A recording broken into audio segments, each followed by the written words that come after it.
Alléluia, gloire soit rendue à l'Éternel des armées. Que Dieu vous bénisse, que Dieu vous accorde sa grâce en ces journées de présence divine. Amen. Alors, bienvenue à l'école prophétique Les Aigles en action. Nous avons 7 secrets comme 7 clés de la sagesse pour bien gérer ses finances. 7 clés de la sagesse pour bien gérer ses finances. Amen. Vous voyez dans Ecclésias 7, le verset 12, la Bible dit, la sagesse donne la vie. La sagesse est une couverture. L'argent aussi est une couverture. La sagesse est un pouvoir. L'argent aussi est un pouvoir. Mais la Bible déclare l'excellence de la vie. C'est que la sagesse donne la vie. Ou encore l'excellence de la connaissance. C'est que la sagesse donne la vie. Ou encore l'excellence de la science. C'est que la sagesse donne la vie. Donc ça veut dire que vous pouvez en avoir des finances, mais vous n'avez pas la vie des finances. Parce que vous en manquez la sagesse qui domine sur les finances. Lorsqu'il n'y a pas une sagesse supérieure à vos finances, vous n'aurez pas la vie des finances. Vous pouvez en avoir les finances, mais vous n'aurez pas la vie des finances. C'est pourquoi beaucoup de riches sur la terre, ceux qui montent s'écroulent. Après 5 ans, après 10 ans, après 3 ans, après 20 ans, ils s'écroulent en finances. Mais gloire soit rendue à l'Éternel qui nous a accordé ces clés.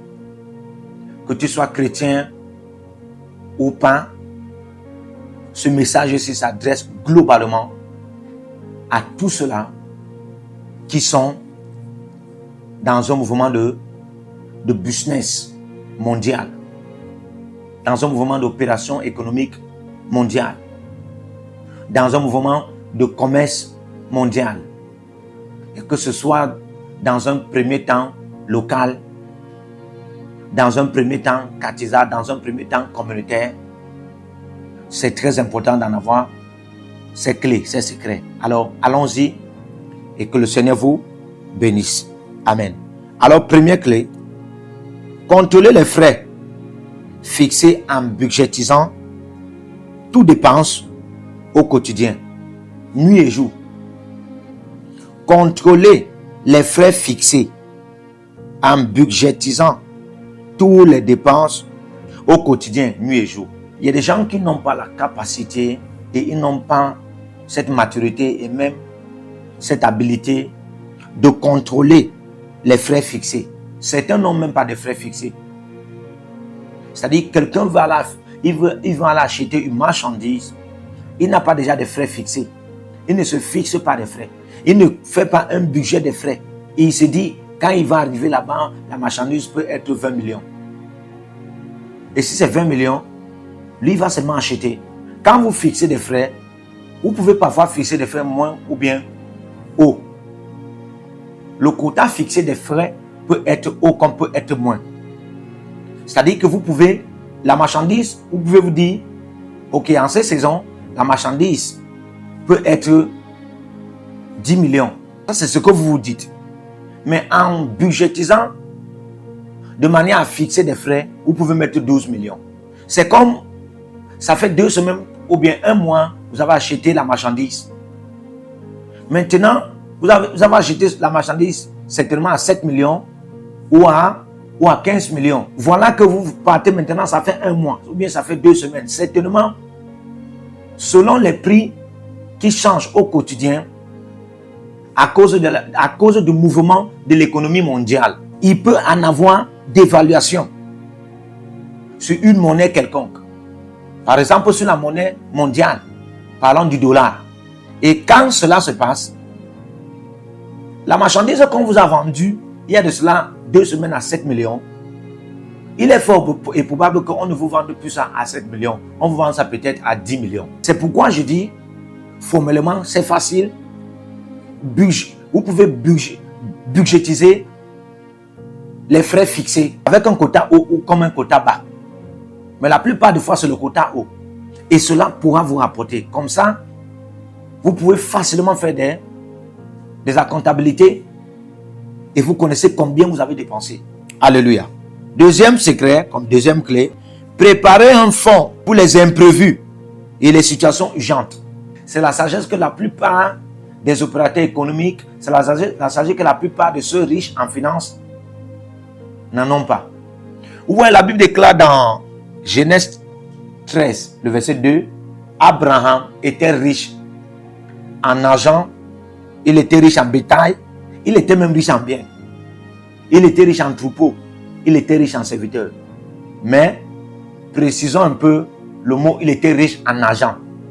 Donc, il y a la richesse financière. Il était riche en finances. Alléluia.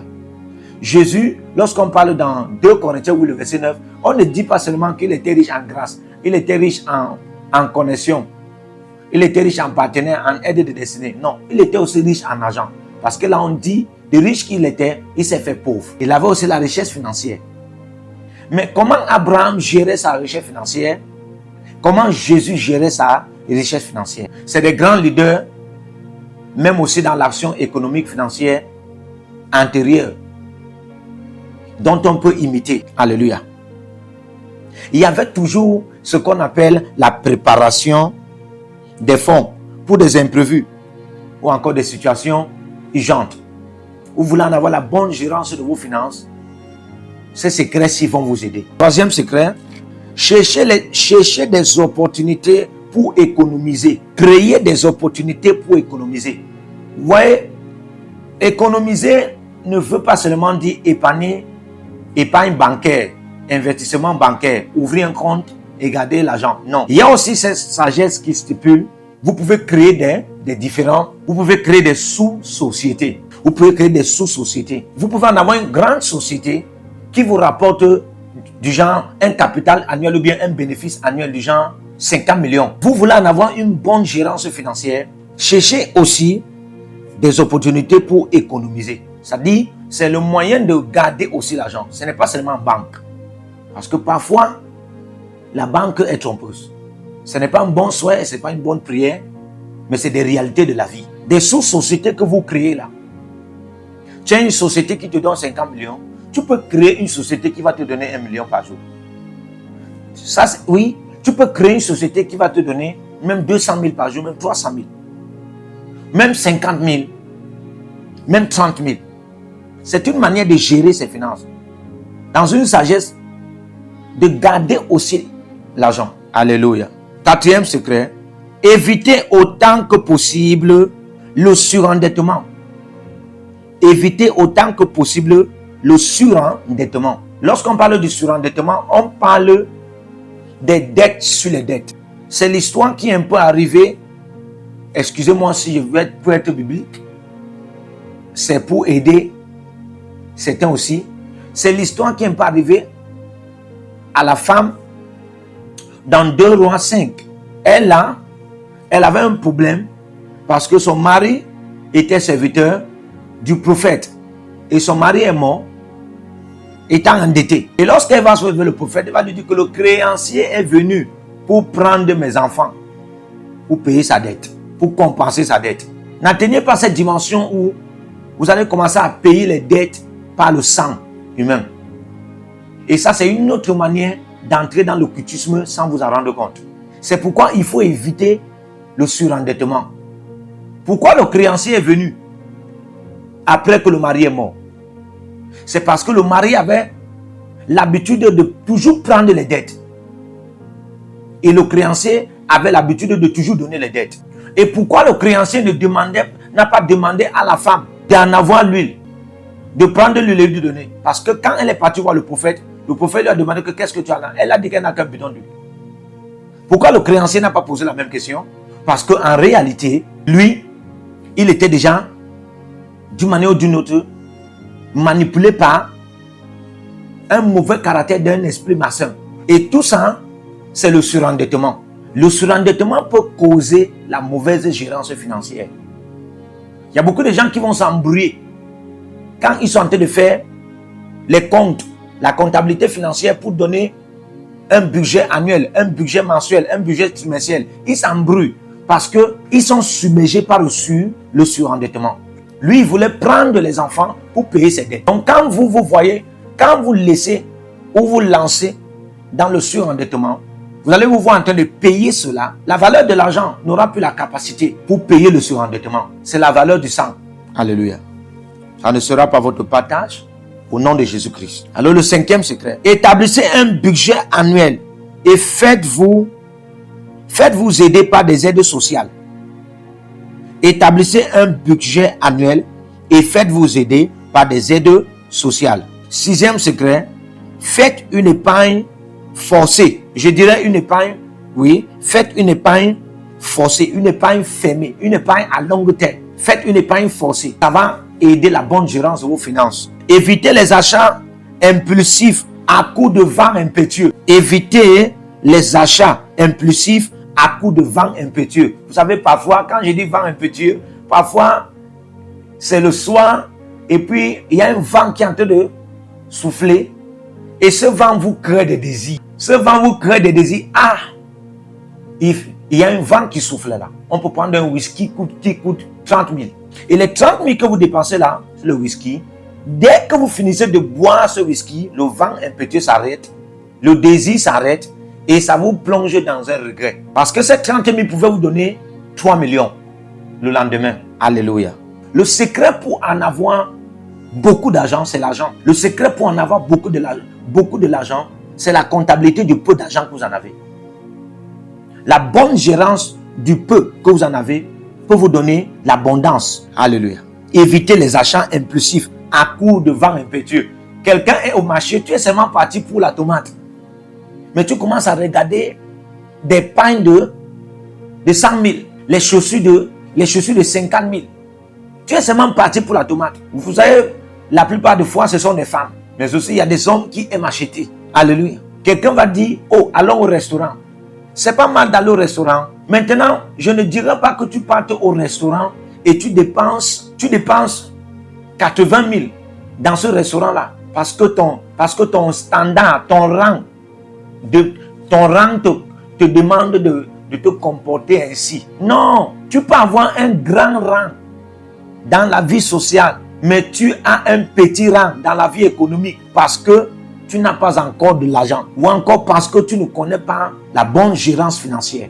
Je connais un milliardaire chinois qui, le matin, il peut prendre le thé de 50 francs. 50 francs. 50, c'est pas 50 000. C'est 50 francs le thé. Et il va prendre des beignets faits à base de la farine. Ça peut coûter 25. Là, 50 plus 50, ça fait 100 francs. Et même c'est un milliardaire chinois. Et il est à l'aise. Cette mentalité lui aide à en avoir une bonne gérance financière.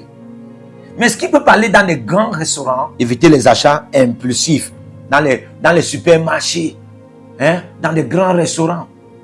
On veut acheter tout. Non, vous pouvez voter un budget pour aller dans le supermarché et vous avez déjà fixé les frais. Et ça, ce n'est pas un problème. Dès que vous y allez, vous allez acheter exactement avec la somme d'argent dont vous avez mentalisé dans votre mental. C'est-à-dire que vous avez déjà budgétisé dans votre mental. C'est facile. Si c'est 50 000, vous n'allez que faire les dépenses de 50 000 francs et vous sortez. Ce n'est pas parce que vous allez trouver des gens qui font des dépenses de 1 million, de 2 millions dans ce supermarché, dans ce restaurant, que vous aussi vous allez vouloir vous aligner parce que vous avez 20 millions dans votre compte. Non, vous avez budgétisé 50 000 francs pour dépenser dans ce restaurant, dans ce supermarché. Allez-y, dépensez 50 000 francs et quand vous rentrez, faites la comptabilité. Alléluia. Que la folie de la grandeur nous embarrasse et nous rende confus. Au nom de Jésus-Christ. Je prie que la grâce de Dieu nous inonde afin que la bénédiction de l'Éternel qui enrichit nous épargne des chagrins de mauvaise gérance financière au nom de Jésus-Christ. Que le Seigneur vous bénisse. Partout où vous êtes connectés au prophète Jérémie Naou, à la source de feu de Jéhovah Tabira. Donc si vous vous connectez par vos semences, vous allez puiser du feu, le feu dévorant. Donc connectez-vous maintenant partout où vous êtes. Au Togo, voici, nous avons le flux de Togo. Connectez-vous maintenant. Du Togo, connectez-vous et puisez le feu dans vos batailles. Vous êtes en Côte d'Ivoire, connectez-vous maintenant par MTN et libérez votre semence par Wave sur Flows ou comme sur MTN et puisez le feu dévorant du Saint-Esprit dans vos batailles. Au Gabon, maintenant, prenez les contacts et libérez votre semence. Libérez votre semence maintenant. Connectez-vous. Et que toutes ces prières, toutes ces déclarations, tous ces enseignements deviennent maintenant votre héritage et siègent dans votre sang. Siègent dans votre sang et deviennent l'héritage de vos enfants. Partout où vous êtes. Vous pouvez aussi libérer votre semence par Réa ou par MoneyGram. Et vous mettez le nom du prophète Jeremiah Naoum qui est là, sur la fiche, et vous mettez le pays, le Togo, et vous mettez mon contact, et vous verrez la gloire de Dieu. Et le Seigneur ne manquera pas de vous bénir. Et vous pouvez aussi vous inscrire à l'école prophétique Les Aigles en Action, à l'Institut biblique L'Aigle de la Révélation. Vous êtes un jeune pasteur, inscrivez-vous maintenant. Et vous voulez une section de délivrance personnelle, inscrivez-vous maintenant. Vous voulez une consultation prophétique personnelle ou VIP, inscrivez-vous maintenant. Vous avez quelqu'un qui a été malade et vous voulez que je prenne soin de la personne et que je prie pour la personne. Vous avez quelqu'un qui a une maladie qu'on ne comprend pas, inscrivez-vous maintenant et vous verrez la gloire de Dieu. Tous ces enseignements, ces prières sont à vous, c'est votre héritage. Utilisez-les, priez avec, partagez et vous verrez la gloire de notre Seigneur Jésus-Christ de Nazareth. Et n'oubliez jamais, avant de partir, libérez vos semences et écrivez, l'Éternel a parlé, l'Éternel a agi. Shalom.